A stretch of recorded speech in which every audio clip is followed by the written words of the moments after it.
গ্রামে এক বৃদ্ধ কৃষক বাস করতেন। তার 7টি ছেলে ছিল। তারা সবাই বেশ শক্তিশালী এবং পরিশ্রমী ছিল। কিন্তু তাদের মধ্যে একটি বড় সমস্যা ছিল। তারা সারাক্ষণ নিজেদের মধ্যে ঝগড়া করত। সামান্য বিষয় নিয়ে তারা একে অপরের সাথে মারামারি করত। বৃদ্ধ কৃষক তাদের এই অবস্থা দেখে খুব চিন্তিত থাকতেন। তিনি ভাবতেন, আমি মরে গেলে এই ভাইদের কি হবে? শত্রুরা তো এদের আলাদা পেয়ে সহজেই শেষ করে দেবে। একদিন বৃদ্ধ কৃষক খুব অসুস্থ হয়ে পড়লেন। তিনি বুঝলেন তার সময় ঘনিয়ে এসেছে। তিনি তার 7 ছেলেকে বিছানার পাশে ডাকলেন। তিনি তাদের বললেন, ছেলেরা, তোমরা জঙ্গল থেকে 7টি শক্ত লাঠি নিয়ে এসো। ছেলেরা অবাক হলেও বাবার কথা মতো 7টি লাঠি নিয়ে এলো। বাবা বললেন, এখন তোমরা প্রত্যেকে একটি করে লাঠি নাও এবং সেটি ভেঙে ফেলো।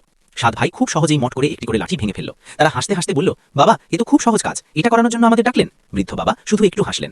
এবার বাবা বললেন, ঠিক আছে, এবার বাকি 7টি লাঠি একসাথে দড়ি দিয়ে শক্ত করে বাঁধো। ছেলেরা তাই করলো। লাঠির একটি শক্ত আঁটি তৈরি হলো।